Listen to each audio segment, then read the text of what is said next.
After interviewing the mayor, we traveled to Earl K. Long Hospital to meet with Mrs. Winfield. There she introduced us to two of her co-workers who were displaced due to Katrina. Been very patient with me. I've been trying to meet her, come down here and shoot since July.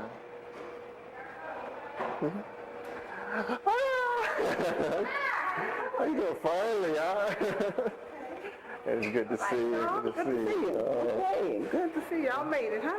Yes, we made it. Long drive, and I said, yeah. So I got to come out and finish what we started. So. Okay. How you been? I'm doing okay. It's good. So we coming over for Thanksgiving? Yeah. All right.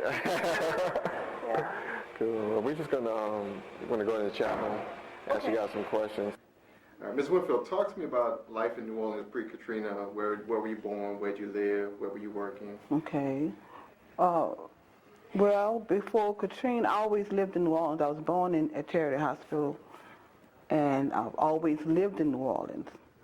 And most of my life I lived in the Ninth Ward, but different parts of the Ninth Ward.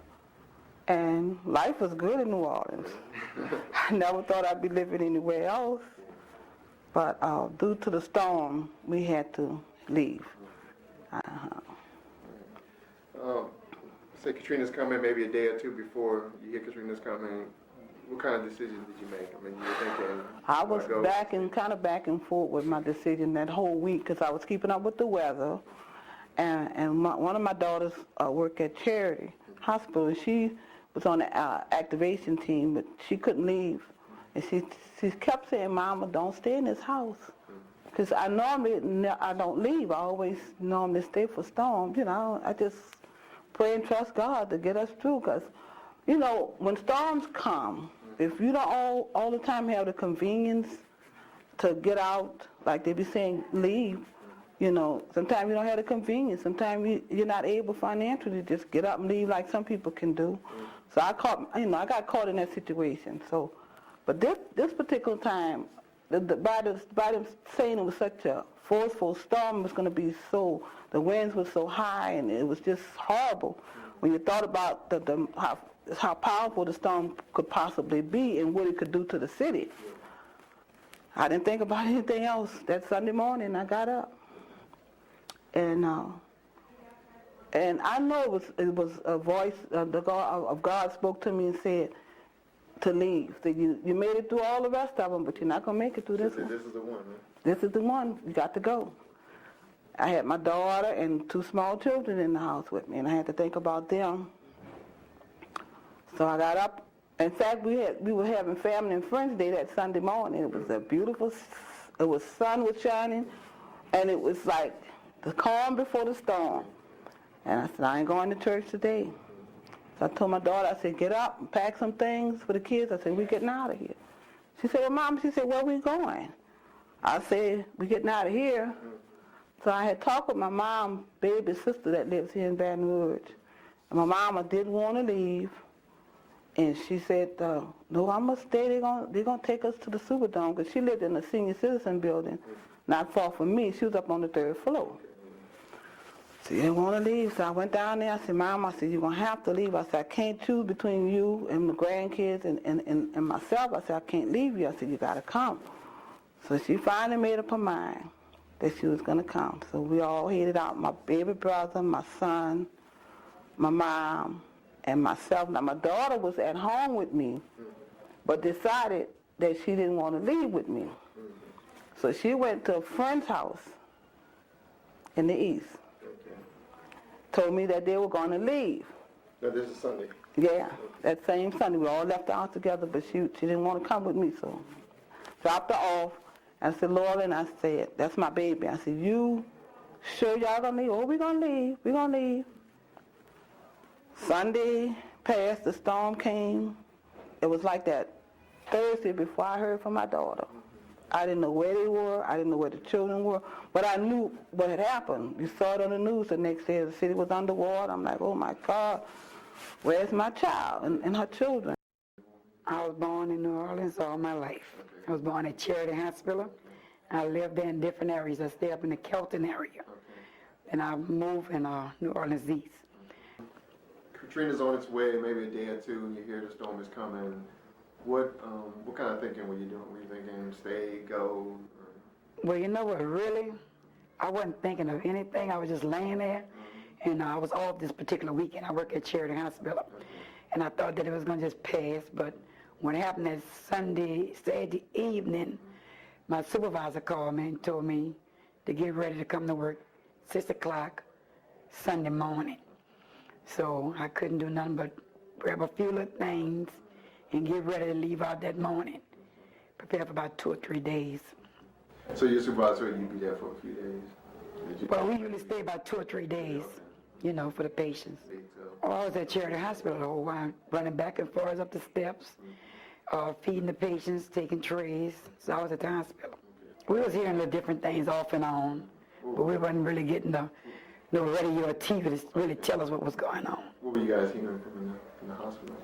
We was hearing that a couple of people that I work with told me that my house was underwater and stuff, and I just couldn't believe that. Yeah. Just thought it was just something they was making up, and then as I look out the window, the water was this high. Yeah. I know it was bad. So what was the atmosphere like in the hospital? It was really sad. Yeah. I mean, you had doctors, you had nurses, you had patients that was starting from up the steps. Was the attitude there? Were people coming together to try to? Oh yeah, everybody was coming together. I was in dietary where we pitch in and help the nurses and the doctors, you know, with the patient. It was about helping the patients and getting care. But on that 6th day, the employees got kind of furious because they kept saying he was trying to get us out. But we couldn't leave till the last patient left. I called my mother, and she said the water was coming in the roof. But she was in the house where the water was coming? Yeah. The water was half up her. When she put her feet down, she said, to get up, the water was about up to here on her. She can't see too good. Yeah, they helped her down. On the first floor or the second floor? She had moved from the first and got on the 2nd floor. The water went up there. Oh, yeah. So that was the last you heard from her? Yeah, well, at that time we lost communication because her phone went out. Yeah. So I didn't know nothing else. Well, you know what? I didn't know what had happened. Well, I just prayed, you know, nothing else I can do. I couldn't get to him. You know, I couldn't do nothing else. So we couldn't go home because there was no home to go to.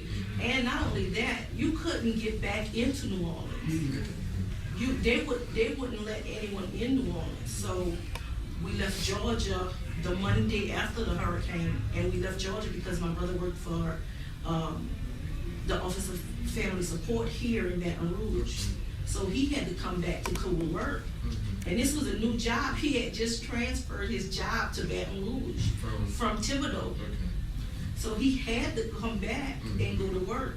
And fortunately, his job gave him some time for us to get a little settled. And even though it was really hard for us to get settled, we couldn't find any. We went to every hotel in the city. We couldn't get any rooms. We were calling for apartments day and night. So we stayed with my brother's in-laws for a couple of days. We went to a shelter and we stayed in the shelter exactly 1 week. And my brother, me, and my son left and we went back to Georgia. And when we got back to Georgia, we decided we didn't want to stay. So we came back. And when we came back, we got an apartment in Opelousas. So we stayed in Opelousas. All of us in the little 2-bedroom apartment. How many people? My 3 children, myself, my brother, another one of my brothers, and my brother's 2 children would come on the weekend. So it was really hectic. Brought the family closer together. Yeah, and we don't get along that well. Some days we could kill each other. So imagine how we felt in Atlanta after not, you know you can't go home. Yeah. To know you can't go back to what was yours. Yeah. You lose all sense of security, and that's really what happened to us. We lost all sense of security because I knew at 4:30 in the evening when I got off from work, I could go right across the street and catch that express bus, and I'd be at my house in 20 minutes doing whatever I felt like doing. So we were very secure in the little that we did have.